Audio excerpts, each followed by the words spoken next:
Greetings. It's been a minute, so I forgot how to do this. This is Helen Hartsmith here again with Kathy. Hey, it's time for another podcast. This would be podcast number 502. Two, as in dose, as in dva, as in de. I can't say two in any other language, I guess. So that's it. That's all I got. Oh no, tul. Hannah, tul. Anyhow, regardless, Jesus, I'm so tired. It's only a Tuesday, and I am like done. Oh no, it's Wednesday. See, that's how done I am. Let's get to business. How about we get to business? Business. You want to get to business already? Yeah, do the business. Let's do business. What's the business? Whoa, wait. What is that? It's time for the correspondence of the week. Kathy, tell us about the correspondence of this week. This week's correspondence is black pepper. I love it when you put that smutty secretary voice on. That's my porn voice. Get it right. Smutty secretary. So, black pepper is, I'm sure most people are familiar with black pepper. Like what it is. Its element is fire. Its day is Tuesday. You can use it magically for clarity of mind, strength, courage, clarity of purpose, alertness, perception, protection, and banishing. I like the banishing bit. Right. Yeah. The planet is Mars. The astrological sign is Aries. That's me. Suggested crystals are sunstone, which is ruled by Leo and burns away blockages and chakras. And deities associated with black pepper are the Morrigan, which is a Celtic goddess of war, strength, and courage, and Hecate, the Greek goddess of magic and protection against hexes. Yeah. Yes. So that is the correspondence of the week. All right, so I'm gonna do some juggling here between holding the. I'll good. hold this. So look at that. This is a continuation from our last podcast. We've had some questions that built up, and last time we just talked too long, so we had to just do. Well, we covered one question in one thing. Yeah. I don't. Let's see what this one does. This could be a short podcast. It could be a short. It could be a long. You never know how we might wax poetic. So I'll read. So there are two questions from the same person. So these questions are from Frank Sunforest. And I believe these questions came from a comment on YouTube. So the first question is, what are some of the values? So like love, wisdom, courage, strength, honesty, you have felt that have grown a lot because of your magical and pagan path. Oh, that's a deep question. Yeah. So what do you think? What values have grown? Well, I think we should first say that we've been on this path for a while. Yeah, over 20 years. Or 30. So Nala. What do you think? How have your values changed? Well, I think a really big one for me is I don't know how to word this. It's my words. So maybe honesty or watching my words, because I don't know when it happened, but at some point I have a really hard time lying or even couching the truth poetically. If something is not the absolute truth, I have a hard time speaking it. Okay.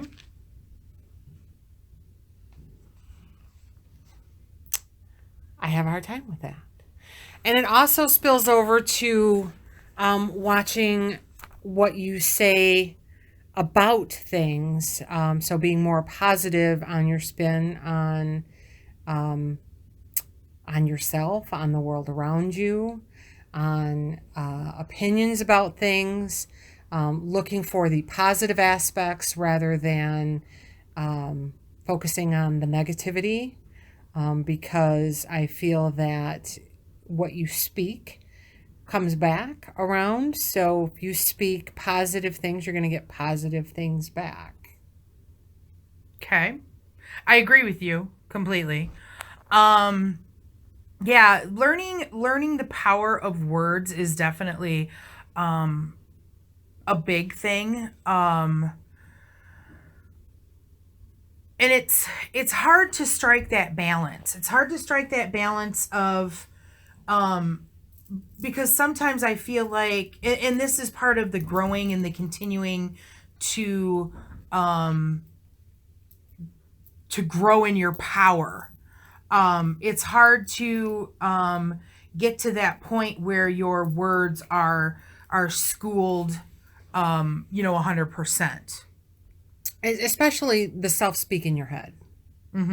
It's hard to police Well, that. and I think that comes last. I mean, I think first of all, and this is just my opinion, I think it's easier to learn the value and learn to negate negative things and stuff like that when it comes to what you say about others and what you put out.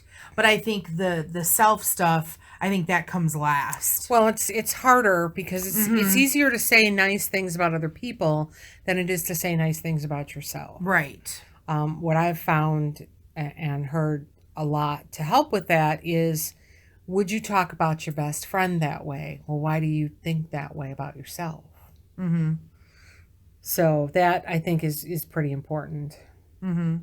So,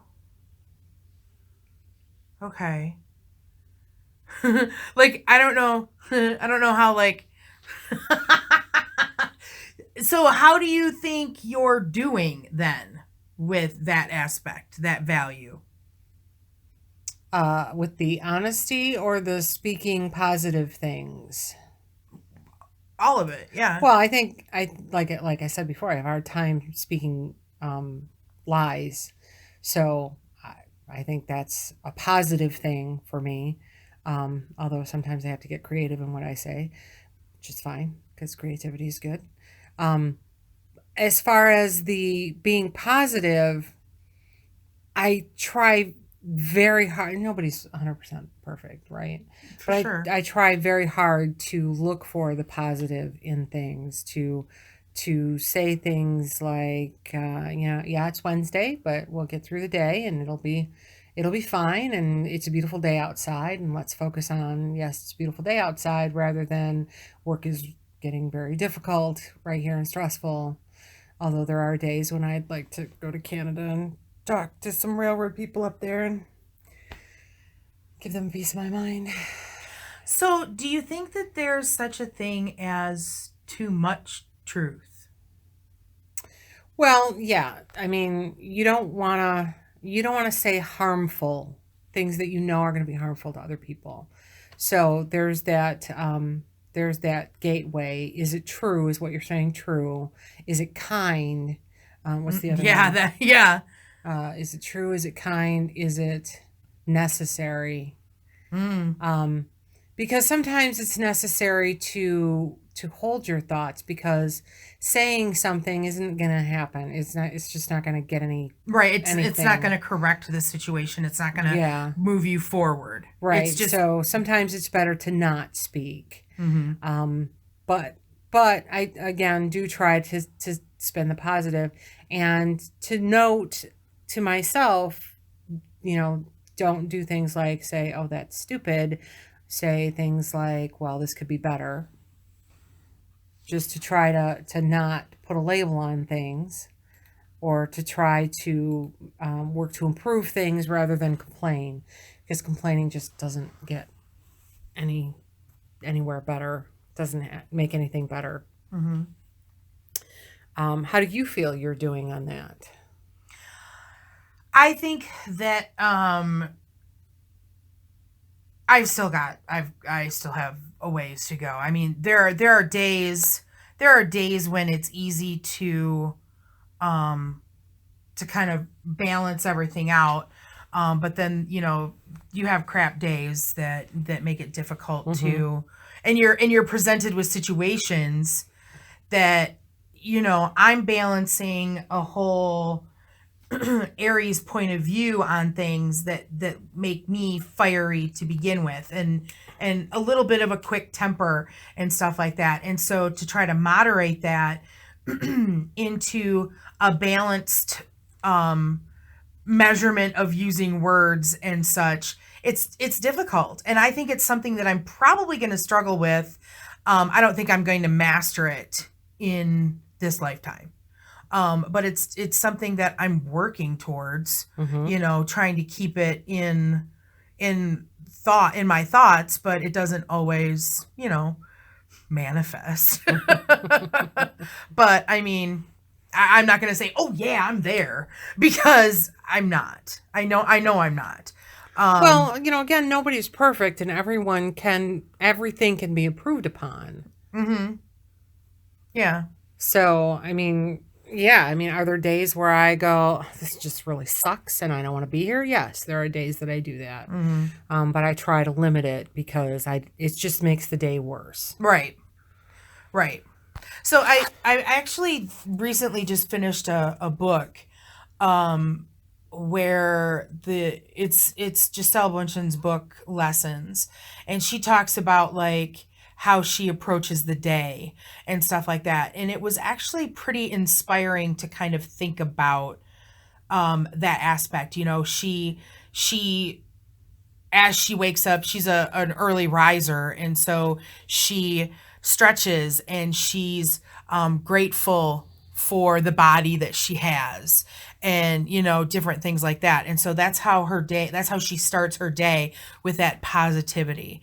And I think she's got a pretty decent grasp on keeping the balance and such. And so that's kind of nice. That was a bit of an inspiring thing to read, Right. Oh, this person gets it and they're doing it. Right. So that's kind of cool. But so then aside from words, what other values have grown for you since walking this path? What were some of the suggestions that were Love, listed? wisdom, courage, strength, honesty. Well, we talked about honesty. Strength can be used in a lot of different ways. There's physical strength, there's emotional strength, there's supportive strength. I think I found a lot of strength in this path before I started moving really seriously into paganism and practicing it as a lifestyle and a religion. I was not a person who would talk in front of people and get up in front of 20 people and teach a class or be on a podcast or any of those things. But through using affirmations and realizing my own personal power, I found a strength that I feel has helped me to do these things. Yeah, I would agree. I think the biggest thing for me has been the wisdom and the understanding of claiming my own sovereignty. Right. And I am always a big proponent of I'm never going to stop learning. That's just, I will always be seeking the next book. I will always be seeking the next, blog, the next documentary, the next whatever, because there's so many nuances, not only of my spirituality, but of the world around me. And so there are so many things to learn and understand and experience. And so that's all part of why we're here, is to broaden our sense of everything. And so I want to take advantage of that. And I think that's part of the reason why I kind of have a feeling that I was destined, in a sense, to not have a family, not have And that. by that you mean husband, kids. Right. I believe that, this go round kind of a thing, this life as who I am, I think that I'm meant to experience and learn. And I think I'm behind in that a little bit, given the fact that I'm about to turn a pretty high number in age. But I mean, it is my path, and it is I'm taking it at my own pace or whatever. But, I'm lucky in that I can watch documentaries, go places, experience things because I don't have a partner. I don't have children. And so I have the freedom to do what I want when I want to do it. So, and I just think that that's probably the biggest thing for me is, being able to express who I am and what I've learned. So on the wisdom aspect, I think that this path has also emphasized to me the importance of knowing not only what you believe but why you believe it. To be able to explain why you're a pagan, why you're not a Christian, what brought you to this path, and what do you believe in and why you believe in it, because it's not enough to just say, oh, I'm pagan and I'm not Christian. It's you have to be able to explain and understand why you're following this path. Why did you decide that this was the right move for you? Why did you decide that this was better for your spiritual health than Christianity or Islam or Judaism? Why? What is the reason behind your beliefs? Not just that you have them, the reasons behind them. Yeah, and I think that as pagans, that sometimes we're called out more, so to speak, to explain what we believe in and why, and what documentation do you have, and different things like that. Well, and also people will question you. Like, I was walking down the street in Frankenmuth one day with my family, and this guy came up and started preaching to me, and I'm like, look, dude, I'm not interested. I'm pagan. And he's like, well, why aren't you Christian? How many gods have died and returned to life? And I'm like, yeah, a whole bunch of them, dude. Like Mithras, a whole bunch. And we're also, in that aspect, we're required to be able to give examples of other religions, not just the ones that we believe in. Sometimes I feel like we need to know more about Christianity than Christians do, just to be able to back up what we believe. And it's not even, yeah. So, I mean, we definitely, but then again, by the same token too, we have to have an understanding of our path and our spirituality and other things, but then I don't necessarily look on that as like a bad thing. No, because it's not a bad thing. Then you can also find the similarities. Right. And then you can find the common ground. Right. Because I think that's one thing that's really missing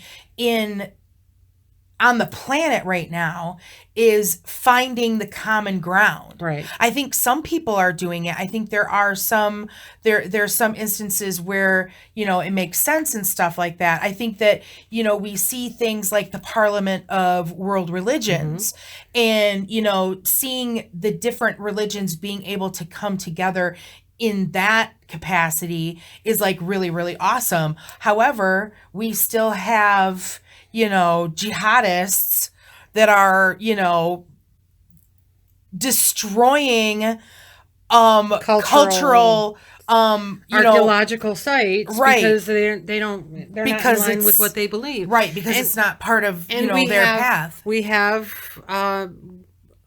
have men in America who decide that a semi-automatic in a church is a good idea because it's not their church. I mean, right? Yeah, it's not just across the world. It's here in our own backyard too. Yeah. So another thing that this religion has really taught and emphasized is tolerance and understanding. Yeah. Because it's not just about what you believe. There are many, many paths to deity, and the one that you're walking is not the only path there is. Right. And so I feel a certain amount of empowerment that has developed inside of me, from walking this path. I feel like I could probably be, no, it's not a probably. I could be more of a, oh, what's the word? I could be someone who goes out and, says, women should get equal pay for equal work.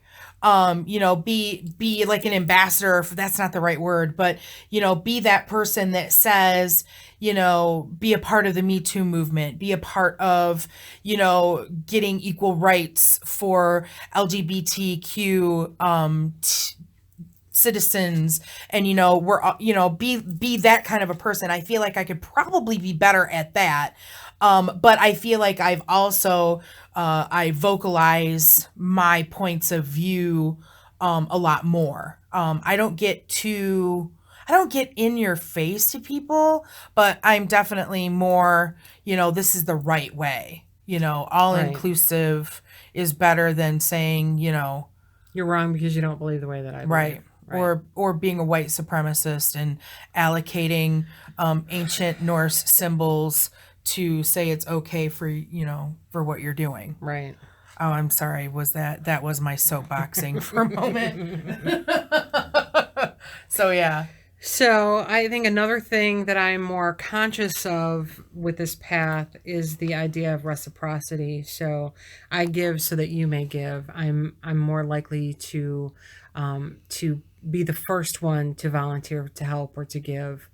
Not necessarily so that I may give back, but because there are people out there that need it, that don't have the ability or the monetary ability or the physical capability of doing things. And I feel like we're all in this boat together. So why aren't we all lending a hand to everyone? Yeah. And see, I think that, in recent years, I've definitely become more of an advocate. Advocate, that's the word I was looking for earlier. I've really become an advocate for Mother Earth, Mm-hmm. and for doing what needs to be done, to try to save this planet. Right. That's a pretty It's pretty big important thing because we for all me. live here. Right. What were some of the other options? Well, I think we've talked about love, wisdom. I did want to talk about love a little bit because I feel like I have definitely learned. I've learned to understand. I've learned what love is. Not necessarily like the romantic aspect of love, but the love that comes from working in perfect love and perfect trust. Mm-hmm. The love that comes from having a circle that that you can go to with a need, and they will, there are people that will be there in your corner. Right. But on the flip side of that, to know that they also know that they can count on you for things. Mm-hmm. It's what we do. Yeah. That's what we do. It's what we do. That's our motto. Yeah. Yeah, that's the logo. Is there anything else on that? So the second question has to do with, does compassion, the golden rule, get cultivated, or is it a product of the magical and or pagan path? Well, I think you'll find the golden rule in most religions. Do unto others as thou wilt have do unto you. Judge not, lest ye be judged. It's out there in many religions. Right. In paganism and magical practices specifically, and actually more in mainstream, the law of attraction is a big thing. So if you're nice to people, they're going to be nice back. Right? That's the rule of three. Do to others what you want to have back. I think for me, in my opinion, I think that the golden rule for from a pagan perspective, I think that as a pagan, you walk that path a lot more than maybe someone who isn't pagan. I think you're more aware of it. And so that's one thing that we didn't talk about in the first question is mindfulness. In paganism and witchcraft, you're encouraged to be a lot more mindful of what you say, of what you do, of what you give, of what you get, of this rule of three. You're mindful that the things that you do, the things that you say, the things that you think, that's going to come around back to you. So you're a lot more mindful of the energetic stuff that you put out. Of everything that you put out.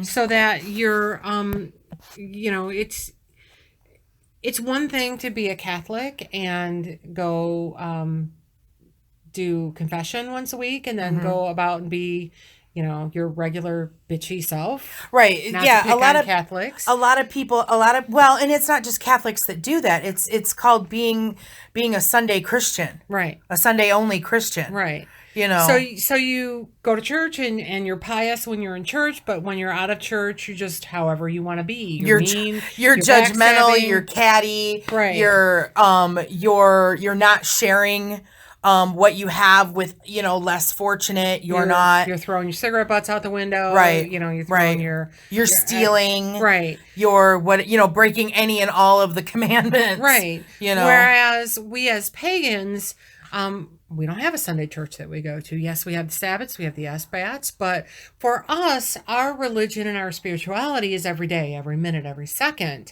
So we're cognizant of that, and we know that everything we put out is coming back all of the time, every minute of every day.